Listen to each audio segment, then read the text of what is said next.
The afternoon light spills through the curtains Delaney and I picked out last spring, casting warm patterns across the sample menu cards scattered across my desk. I've been at this for hours, comparing font styles for the place settings, but the satisfaction of getting every detail right for Mom and Dad's anniversary party keeps me going. My phone buzzes against the oak desktop, Mom's name lighting up the screen. Perfect timing. I need her final approval on the centerpieces before the florist deadline tomorrow. Hey, Mom, I answer, tucking the phone between my ear and shoulder while arranging the silver and navy color swatches side by side.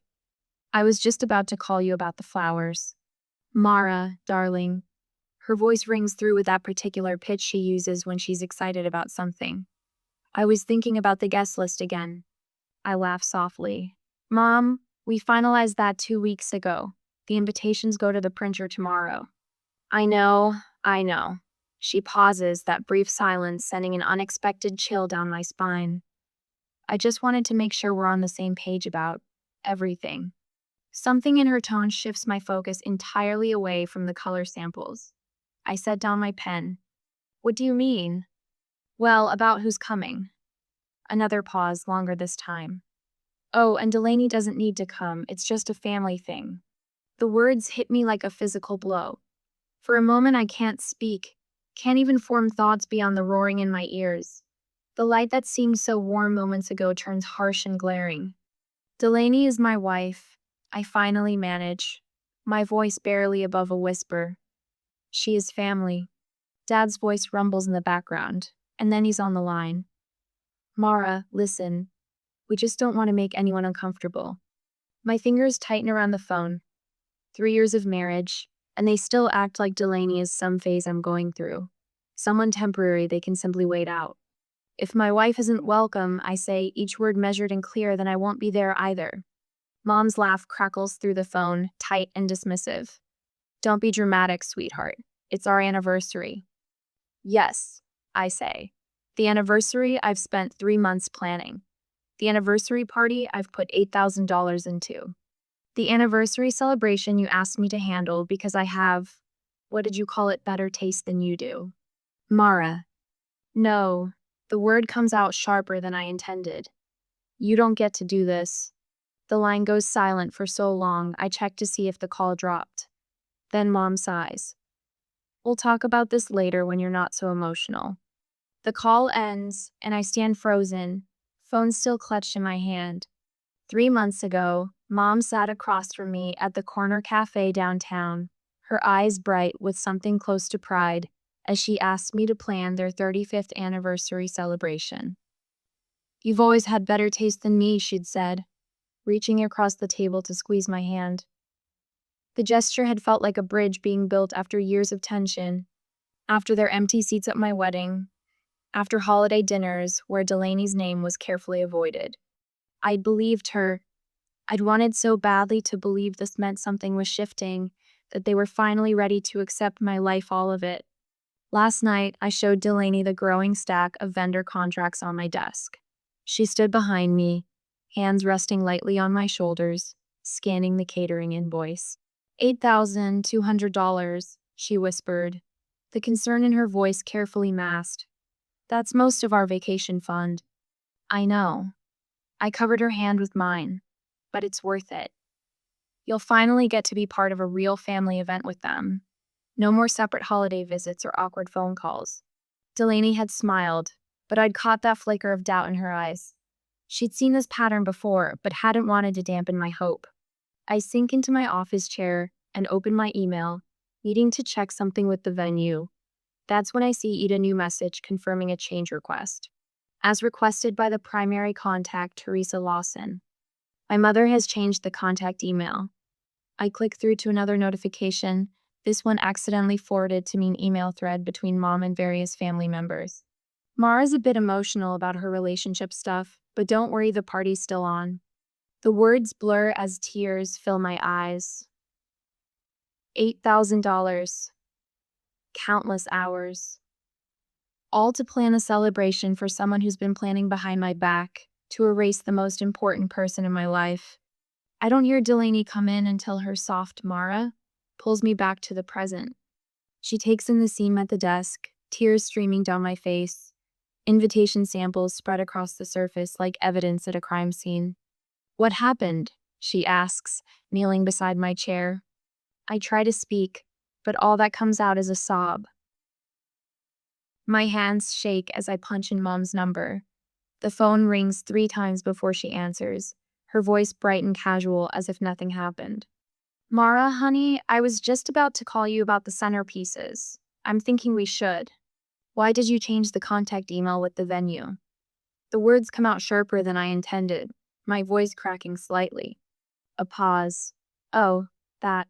Her tone shifts, dismissive now. I just thought it would be easier since you've been so busy. That's not what the email said. I gripped the phone tighter, staring at the printed evidence spread across our dining table. You told them you were taking over the planning. You're overreacting, Mom sighs. We just want a traditional family gathering. Is that so terrible? Heat rises to my face. A traditional family gathering that excludes my wife? Mara, do you have any idea how much money I've already spent on this? $8,000, Mom, from our vacation fund. The line rustles and Dad's voice replaces hers. This isn't about you, Mara, it's our anniversary. That's right, I say, pressing my free hand flat against the table to steady myself. The anniversary I've spent 3 months planning. The celebration you specifically asked me to handle. We appreciate your help, but Delaney isn't welcome. The words hang in the air between us. Now, Mara, Dad's voice hardens. You're making this difficult for everyone. I'm making it difficult? My laugh sounds foreign to my own ears. When did you decide this? When exactly did you plan to exclude my wife from an event I'm paying for? The silence stretches, confirming what I already know. You never intended to include her, did you? My voice drops to barely above a whisper. This whole thing was just another attempt to separate us. Dad clears his throat. Your mother will call you tomorrow when you've calmed down. The call ends with a click, and my arm drops to my side, suddenly weighted. The texts start arriving within the hour.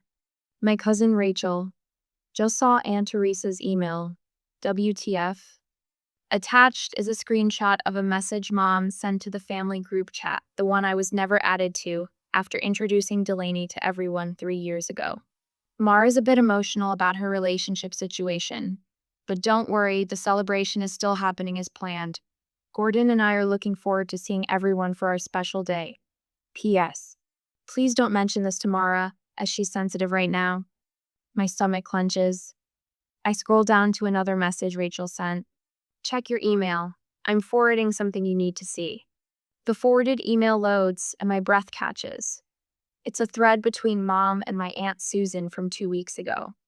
We're trying to get her away from that influence. I've invited Jeff, remember her college boyfriend, and seated them together. Maybe seeing him will remind her of normalcy. Below that, a reply from Susan. Has Mara's roommate been told she's not invited? Mom's response, we'll handle her friend. Gordon thinks Mara will come around once she's surrounded by real family again. The word friend burns across my vision. 3 years of marriage reduced to friend. The deliberate erasure of Delaney of us laid bare in black and white. More messages arrive. Screenshots of conversations where Mom refers to Delaney as my roommate, my friend, my Boston situation. Never my wife, never family. I don't hear Delaney enter the room, only register her presence when a mug of tea appears beside my hand. She doesn't ask questions, just sits in the chair across from me, her eyes taking in the papers and my phone. Its screen still lighting up with new messages. They invited Jeff. I say, the words tasting sour. From college. Delaney raises an eyebrow but stays quiet. They seated us together. At their anniversary. The one I'm planning. I gesture at the seating chart I'd created, unaware I was orchestrating my own humiliation. They think if they get me away from your influence, I'll come around. Something shifts inside me, a tectonic plate sliding into a new position. The realization hits with startling clarity. They still expect me to change. After 3 years of marriage, after all the holidays where they've kept Delaney at arm's length, they're still waiting for this to be a phase I'll outgrow. My phone buzzes again. This time it's Uncle Tom. Mara, your mother just called me. I want you to know Sarah and I won't be attending if Delaney isn't welcome. That's not how family behaves. Tears prick my eyes. Unexpected allies emerging from the family landscape I thought was uniformly hostile. Another text from Rachel. Mom and I are out too. This is bullshit. My cousin Anthony, always quiet at family gatherings. Not cool what Aunt Teresa's doing. Count me out. Delaney rises without a word and returns moments later with our wedding album. She places it open between us. There we are, surrounded by friends and a handful of relatives, Uncle Tom and Aunt Sarah, Rachel and her mom, Anthony standing awkwardly but present in a poorly fitted suit. The chosen few who showed up when my parents' chairs sat empty. This is our family too, Delaney says quietly, her finger tracing the edge of the photo. The contrast couldn't be more stark. The cold, conditional acceptance my parents offer versus the warm, unwavering support of those who love us both. I gather the scattered papers, the contracts and receipts, the emails that reveal the truth behind my mother's request. My hands, which trembled minutes ago, steady as purpose replaces hurt. What are you going to do? Delaney asks, watching me stack everything into the planning binder. I meet her eyes across the table. What I should have done 3 years ago, stop pretending. The binder closes with a final, satisfying snap. My fingers tremble slightly as I dial the venue's number. A woman answers on the third ring, her voice crisp and professional. Lakeside Gardens, this is Amber speaking. I take a deep breath. Hi Amber, this is Mara Lawson Reynolds. I'm calling about the anniversary celebration booked for the 14th of April. Of course. Let me pull that up. The click of her keyboard fills the pause. The Lawson anniversary, correct? Yes. I grip the phone tighter. I need to cancel the event. Amber's voice shifts from professional to concerned. Oh, I'm sorry to hear that. May I ask why? I hadn't prepared for this question. The truth spills out before I can stop it. I'm the one who made the arrangements and payments, but the event was for my parents. They've decided to exclude my wife from the guest list. A beat of silence follows. When Amber speaks again, her voice has softened, maternal almost. I understand completely. Something protective enters her tone. Well, since you're the contract holder and the one who put down all the deposits, we can process this cancellation immediately. No questions asked. 20 minutes later, I've secured a full refund, minus a small processing fee. Each vendor call that follows strengthens rather than drains me. The caterer expresses sympathy. The band manager assures me they'll find another booking. The florist offers to create a special arrangement for my home instead. Something bright, she says. With each cancellation, my voice grows steadier. By the time I hang up with the linen rental company, my final call, 3 hours have passed. $8,000 will be returned to our account within 7 business days. The house falls quiet. Delaney left for the grocery store halfway through my calls, sensing I needed space. I walk through our kitchen, sliding open the back door to the small garden we planted last spring. I sink onto the wooden bench. It's done. All of it. The realization crashes over me like a physical force. My shoulders hunch forward as the first sob breaks free. Then another, and another. 3 months of planning. Years of hoping. A lifetime of trying to be enough for them. I press my palms against my eyes, but the tears won't stop. How could I have been so blind? I don't hear Delaney until she sets down grocery bags and sits beside me. She doesn't speak, doesn't reach for me, just sits, her shoulder touching mine, solid and present. I kept thinking, my voice cracks, they'd eventually see the way I do. Delaney's hand finds mine, her fingers warm against my cold ones. I wasted so much time waiting for that moment. The admission feels like pulling out a splinter-sharp pain followed by relief. It's never going to happen, is it? I don't know, Delaney answers, her honesty one of the things I've always loved about her. But you can't keep putting your life on hold waiting for it. The doorbell rings, startling us both. In our living room, Sarah and Michael are arranging takeout containers on the coffee table when I emerge from washing my face. Leslie arrives moments later with wine. By 7 o'clock, Our home buzzes with the quiet energy of 6 friends. Through the hallway, I hear Delaney's low voice explaining what happened while I was in the bathroom. Her mother actually changed the contact email with vendors behind her back. Michael's indignant response carries clearly. She spent how much of her own money on this thing, $8,000, for people who can't even respect her marriage? When I return, the room quiets momentarily before Sarah raises her glass. I was just saying you should use that refund money for something meaningful, she says, eyes bright with protective anger. Maybe that trip to Maine you two have been talking about, instead of on people who don't deserve your effort. I look around our living room at these people who dropped everything on a Tuesday night because Delaney called. No conditions, no manipulations, just love. Later, after everyone leaves, I open my laptop at the kitchen table. The email draft glows on the screen. To all invited guests, the event scheduled for the 14th of April has been canceled due to personal reasons. For questions, please contact Gordon and Teresa directly. Sincerely, Mara Lawson Reynolds. My finger hovers over the send button. Delaney comes up behind me, her hand covering mine on the mouse. Are you sure? I add one more line before looking up at her. And yes, Delaney is still very much my wife and family. Now I am. I click send. Within minutes, my phone begins buzzing with notifications. Text messages, voicemails, social media alerts. I watch it vibrate across the kitchen counter 5 times before I walk over, silence it, and place it in the drawer next to the silverware. The sudden quiet fills our kitchen. For the first time in months, maybe years, I feel something unexpected. Peace. Not happiness, exactly. But the stillness that comes with finally setting a boundary that should have been set long ago. Delaney leans against the counter, her arms crossed. What do you want to do about your parents now? I consider this, realizing with surprise that the answer comes easily. Nothing. The word tastes like freedom. The ball is in their court now. She raises an eyebrow. And if they never pick it up? I think of the gathering tone I off Michael's protective anger, Sarah's practical suggestions, Leslie's quiet understanding. I think of the garden bench where Delaney sat with me while I finally mourned the relationship I'd always wanted but never had. Then we keep building this.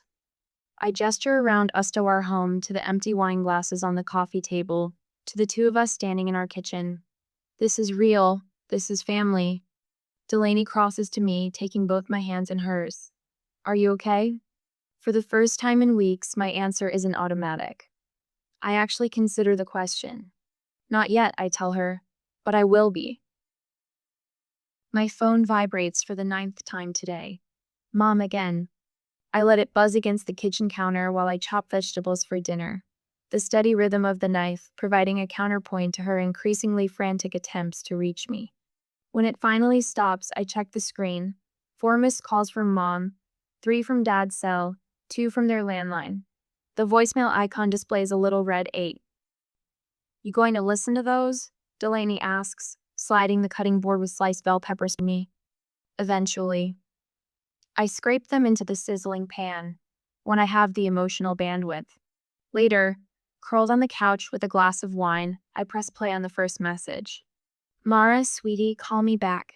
I don't understand why you're doing this. Mom's voice wavers between hurt and indignation. We can still have the party. Don't throw away all your hard work over a simple misunderstanding. The second, from 2 hours later, your father says you're being childish.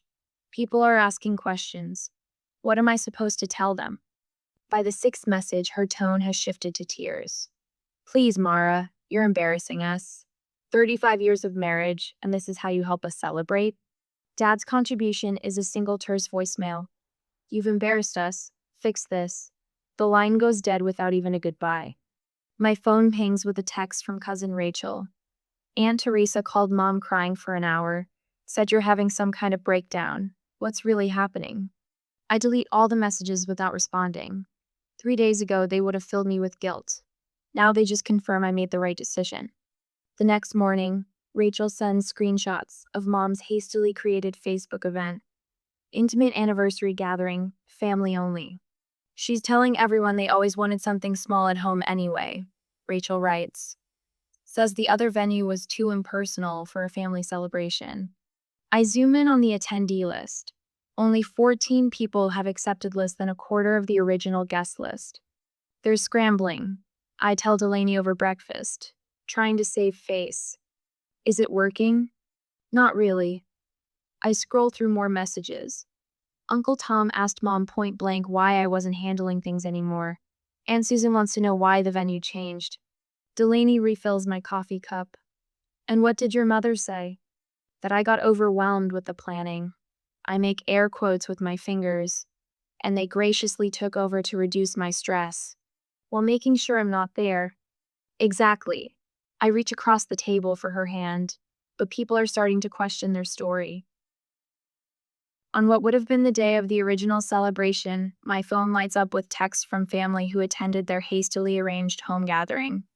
Only 10 people showed up, cousin Rachel reports. Your mom keeps laughing too loudly at everything.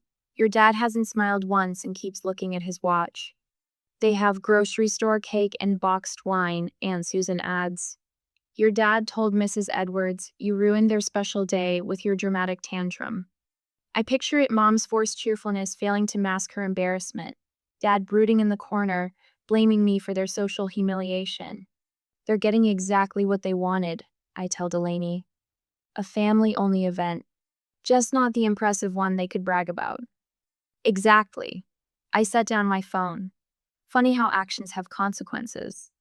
The text from my cousin Anthony arrives later that night. I stare at my screen, stunned. What is it? Delaney asks, looking up from her book. I read it aloud. I don't get the whole two women married thing. But honestly, Delaney seems more solid than half the husbands I know. You're the only one in the family who stood up for something real. Delaney's eyes widen. From Anthony? The same guy who wouldn't sit at our table at Christmas? The very same. Within hours, more messages arrive from unexpected corners of the family. My great-aunt Elaine. Your mother was wrong to exclude Delaney. I told her so to her face today. Cousin Michael. Mom and I had a long talk after the party. She's embarrassed she didn't speak up sooner. Each message is a tiny crack in my family's united front against us. My Aunt Betty calls the next day. I'm disappointed in how Teresa handled things, she says without preamble. We raised our children better than this. I squeeze the phone, throat tight. Thank you for saying that. Truth always comes out eventually, Mara. Her voice softens. Sometimes it just needs one person brave enough to speak it first. After we hang up, I find Delaney in the garden, pruning roses in the late afternoon light. The family story is shifting, I tell her, sinking onto the bench beside the flower beds. People are choosing sides, and not all of them are choosing my parents. Truth has a power all its own, Delaney says, setting down her shears, even when it's uncomfortable. I watch a bumblebee navigate the roses, moving with purpose between blooms. I never expected to be the one who broke the family pattern. Sometimes, Delaney says, her hand finding mine, dirt and all, the most loyal thing you can do for a family is refuse to participate in its lies. The doorbell chimes through our quiet Sunday afternoon, jarring against the jazz record Delaney put on after breakfast. Through the peephole, my mother's face appears, distorted and anxious. My stomach drops. 3 weeks of silence shattered with no warning. When I open the door, Mom steps forward immediately, arms outstretched, eyes already glassy. Mara, sweetheart. I didn't know you were coming, I say, not stepping back to invite her in. I had to see you. Her voice cracks. I miss my daughter. Over her shoulder, I spot Dad in their silver Lexus at the curb, engine running, gaze fixed forward. Won't even get out of the car. Please, she whispers. I just want things to go back to normal. That word normal snags in my chest like a splinter. Come in, I say finally, stepping aside. We can sit in the living room. Mom's heels click against our hardwood floors. She settles on the edge of the sofa, perched like a bird ready for flight. Her purse stays in her lap, a barrier between us. Delaney moves to the armchair beside me. But Mom's gaze slides past her, as if the chair sits empty. You could have called first, I say. Mom twists her wedding band, the same nervous habit I inherited. I lie awake at night wondering where I went wrong, why you'd hurt us like this. The familiar weight of guilt presses against my ribs, but something has shifted. The pressure finds no purchase. I didn't hurt you, Mom. I refuse to let you hurt me and Delaney. Mom's eyes shine. I know things haven't been perfect, but we're family. Blood. Nothing should come between that. Nothing, I repeat, letting the words sit between us. Including my wife? Mom flinches. Her gaze drops to her hands. I just want my daughter back. Delaney's presence beside me radiates warmth, without a word spoken. Mom still hasn't looked at her. I've always been here, Mom. You just never wanted all of me. I lean forward, my voice steady in a way it's never been with her before. For 3 years, you've never once called Delaney my wife. Only my friend or my roommate, or when you're feeling particularly bold, Mara's partner. At Christmas, you put her name on a separate gift tag. At Thanksgiving, you set her place at the kids' table until Aunt Susan called you out. Mom's mouth opens, then closes. You've never seen Delaney as my wife, I continue, only as an obstacle to overcome. That's not true. Mom's voice rises. We just want what's best for you. And you've never realized that she is what's best for me. The silence stretches between us like a taut wire. Through the window, I see Dad check his watch. I take a deep breath. If you want a relationship with me, I need to be clear about what that looks like. Delaney is my wife. That means using that word wife when you refer to her. It means acknowledging our marriage as real and permanent. My voice grows stronger with each word. It means no more separate invitations, no more asking only me to family events, no more schemes to reconnect me with ex-boyfriends. No more pretending we're just going through a phase. No more telling relatives we're roommates. Mom's face flushes red. You're asking a lot. I'm asking for basic respect. What about your father? He's not comfortable with. Then he's not comfortable with me, I cut in. This isn't a negotiation, Mom. It's the reality of who I am. Her hands grip her purse strap so tightly her knuckles pale. The carefully constructed facade cracks. For the first time, she looks directly at Delaney. What about family? Her voice wavers. Don't you care about that anymore? Delaney reaches for my hand. Our fingers intertwine without looking, a movement as natural as breathing. That's exactly what I'm protecting, I say softly. My family. This family. Right here. Mom stands abruptly, purse clutched to her chest like armor. I see. She moves toward the door, pausing with her hand on the knob. For a moment, I glimpse the mother I remember from childhood before expectations hardened her edges. Vulnerable. Uncertain. The ball's in your court, Mom, I say. We're here when you're ready to see us, both of us. The door closes behind her with a soft click. Through the window, I watch her slow walk to the car, Dad's questioning gesture, her short head shake in response. The Lexus pulls away from the curb, becoming smaller until it vanishes around the corner. Delaney's arm slides around my waist. You okay? Better than I expected, I say, surprised to find it's true. Actually, I was thinking about the refund money from the anniversary party. What about it? I turn to face her, an idea taking shape. What if we host our own celebration? Invite the people who've actually stood by us. Nothing fancy, maybe a backyard barbecue when the weather warms up. Delaney smiles. With Rachel and Michael and your Uncle Tom? And Anthony, I add, thinking of my conservative cousin's unexpected support. A gathering where no one has to pretend or hide, Delaney says, squeezing my hand. With both our names on the invitations. I lean into her. Equal billing. I already picture it. String lights crisscrossing our maple tree. Mismatched tables arranged on the lawn. Laughter flowing as freely as wine. No stiff formality, no pointed omissions. Just authenticity. Look at you. Setting boundaries and planning parties in the same day. I laugh, the sound lighter than it's been in weeks. Well, I did drop $8,000 on an event that never happened. Might as well put those planning skills to use for people who actually see us. Outside, spring sunshine breaks through the clouds.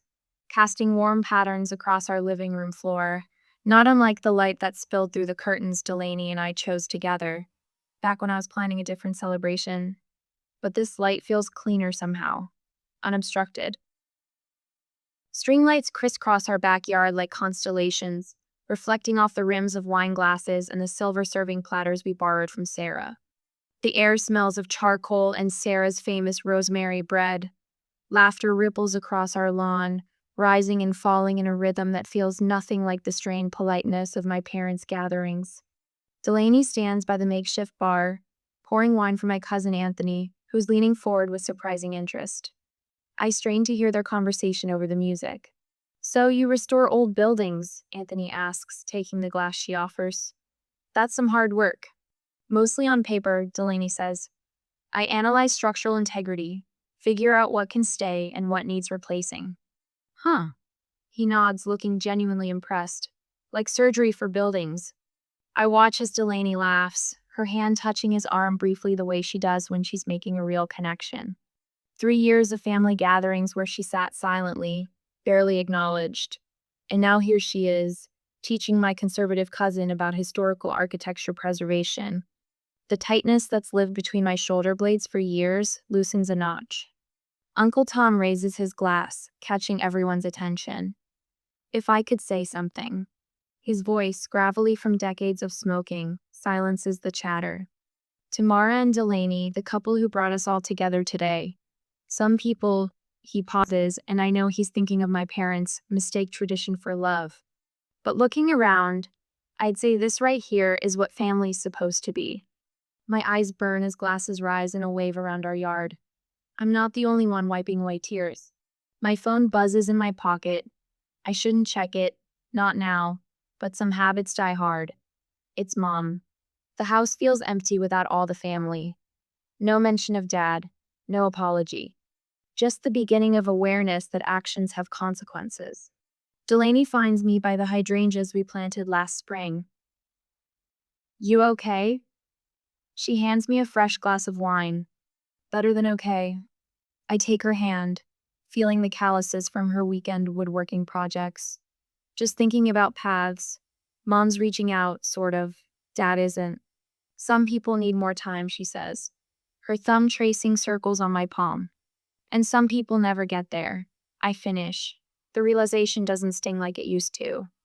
After the last guests leave, we sit on our porch swing, my head against Delaney's shoulder. The yard below still bears evidence of celebration, a forgotten scarf, empty glasses waiting to be collected, flower petals scattered across the grass. "Do you regret it?" Delaney asks suddenly. "Canceling their party?" I let the swing rock us back and forth while I consider. The weight of her question deserves a thoughtful answer. "Not for a second," I finally say, surprised by how much I mean it. This is what celebration should feel like. Later, after we've turned off the string lights and locked the doors, we stand side by side at the kitchen sink. I wash, she dries the routine we've perfected over years. Her hip bumps mine occasionally, our hands passing plates back and forth in a dance so familiar we don't need words. "What are you thinking about?" she asks, placing a wine glass in the cabinet. "Family," I say. "Not just blood, the kind we build. Like this house," she says. "We should do this more often, make our home a gathering place." She smiles. The anti-loss in family traditions. On the windowsill above the sink sits the Polaroid that Sarah took tonight, all of us gathered on the back steps, drinks in hand, Delaney's arm around my waist, my head thrown back in laughter. "I'll frame it tomorrow." My breath fogs the window as I look out at our garden, darkness hiding the trampled grass and scattered citronella candles. "We'll clean it properly tomorrow, but tonight, the mess feels like evidence of something honest." "It sucks when your own family turns their back," I say, handing Delaney the last plate. "But sometimes, your real family is the one that chooses to stay."